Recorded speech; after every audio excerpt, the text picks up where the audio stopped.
Selamat datang di Sindo News 5, 5 berita utama, 5 fakta, 5 realita yang terjadi hari ini.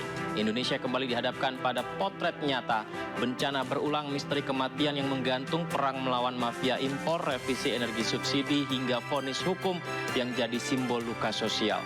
Dari Padang hingga Sumatera Utara, dari Menteng hingga Pelabuhan, dari ruang sidang hingga SPBU. Saya Yudi Handoyo, pemirsa Anda menyaksikan Sindo News 5.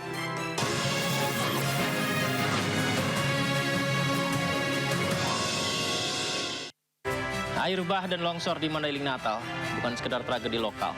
Ini bagian dari rantai bencana pemirsa yang dialami dan korban selalu warga. Membentang dari pesisir Padang hingga perbukitan Sumatera Utara. Jalan lintas provinsi berubah jadi kuburan mobil. Penumpang berlari, kemudian warga semua menyelamatkan diri. Pertanyaannya, mengapa jalur vital negeri ini selalu kalah oleh derasnya hujan dan merendam permukiman? Banjir dan longsor bahkan terjadi di sejumlah wilayah Indonesia. Sumatera seolah jadi epicentrum. Dari Padang hingga Mandailing, tanah rapuh, bukit runtuh, dan korban pun jatuh. Infrastruktur tak siap. Bencana berulang, korban bertambah. Apakah kita menunggu tragedi berikutnya sebelum mitigasi benar-benar dijalankan? Bencana longsor, tanah longsor ada di Kecamatan Batang Natal dan Kecamatan Panjabuan Selatan. Tadi pagi sampai terhenti tidak bisa dilalui. Kematian diplomat muda Kemenlu Arya Daru Pangayunan masih jadi sorotan. Polisi menyebut tak ada unsur pidana. Jenazah ditemukan di kamar kos Menteng Juli lalu. Kini keluarga diwakili pengacara memenuhi undangan audiensi Polda Metro Jaya. Muncul pertanyaan, mengapa misteri ini lama dan seolah tetap menggantung? Kematian diplomat ADP hingga saat ini masih diselidiki. Setelah beberapa keputusan dari pihak kepolisian, namun upaya dari pihak keluarga ingin menuntut keadilan. Kehadiran pengacara menegaskan keluarga butuh jawaban, publik menuntut transparansi. Data Polri menunjukkan 70% kasus kematian tak wajar di perkotaan berakhir tanpa pidana.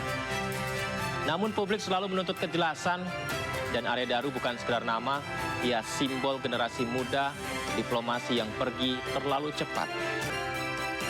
Nah, ini undangan ya, undangan yang dikirimkan oleh Polda Metro Jaya. Dalam hal ini penyelidik yang menangani kematian misterius almarhum Arya Daru Pangayunan, diplomat Kementerian Luar Negeri, di mana panggilan itu ditujukan kepada ayahanda almarhum Pak Subaryono dan istri almarhum Gita Meta Ayu. Namun karena Pak Subaryono berhalangan karena kondisi kesehatannya dan istrinya juga sangat parah, mengalami kesakitan yang cukup akut, dan kemudian istri daripada almarhum juga belum stabil dan saat ini mengalami kondisi sakit, maka mereka tidak bisa hadir.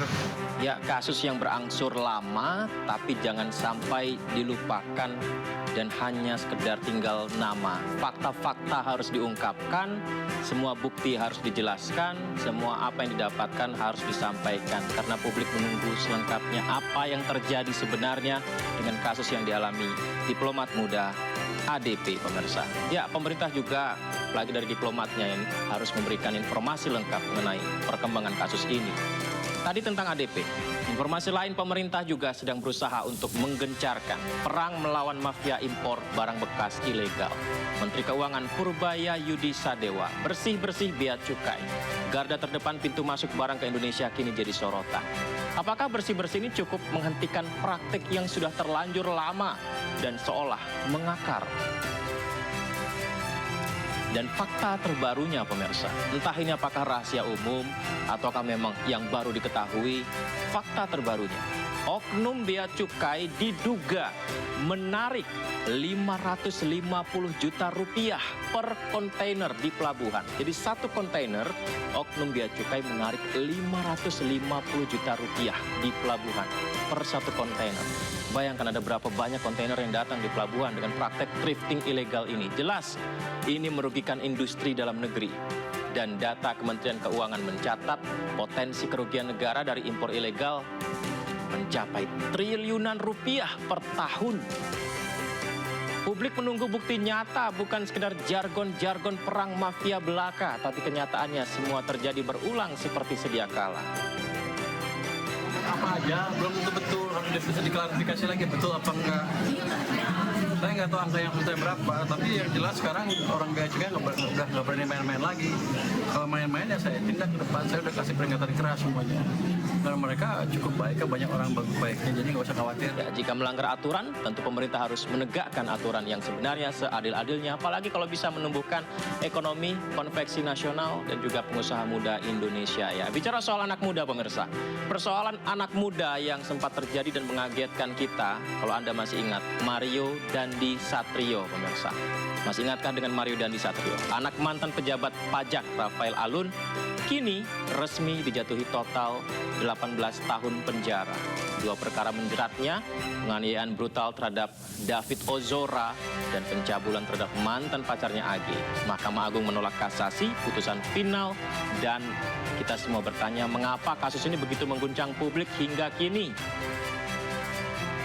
Ini adalah gambar yang kalau Anda masih ingat beberapa bulan yang lalu, kasus Mario bukan sekedar kriminal, ini menjadi borok sosial, kekerasan anak pejabat, harta tak wajar, gratifikasi sang ayah, dan ayahnya pun akhirnya juga menjadi salah satu tersangka. Data KPK menunjukkan Rafael Alun dihukum 14 tahun penjara karena gratifikasi. Semua ini muncul keadilannya ketika Mario Dandi melakukan aksi kriminal.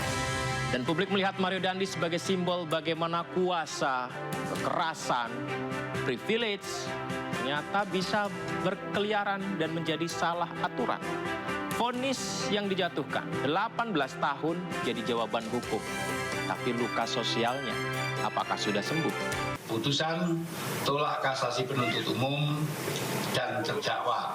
Dengan demikian, putusan pengadilan sebelumnya, yaitu pidana penjara selama 6 tahun penjara, denda 1 miliar subsidi 2 bulan kurungan tetap berlaku terhadap saudara Mario Dandi.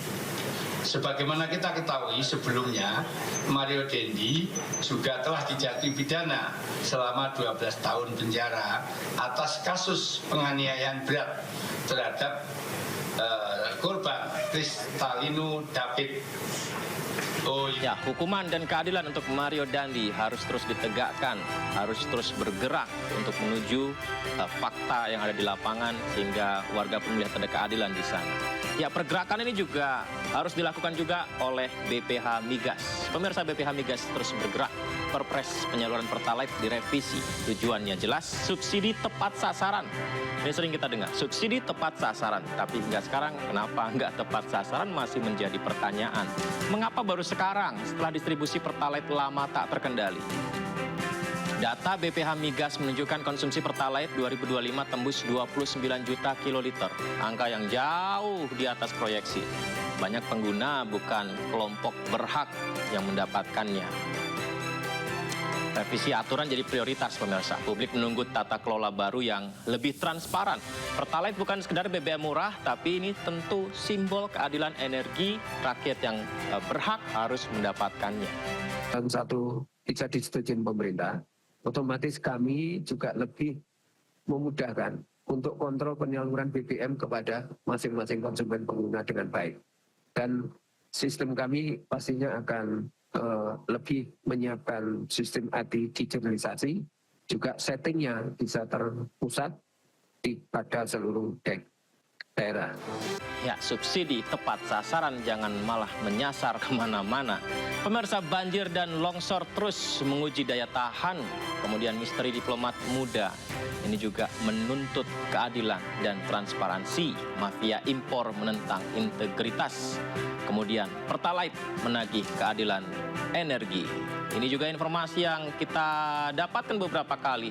Seperti Mario Dandi tadi kita lihat mengingatkan bahwa hukum harus tegas. 5 cerita, 1 benang merah Indonesia membuka nyata dan membuka fakta bahwa keadilan harus menjadi yang utama. Yudi Handoyo pamit, terima kasih. Sampai jumpa.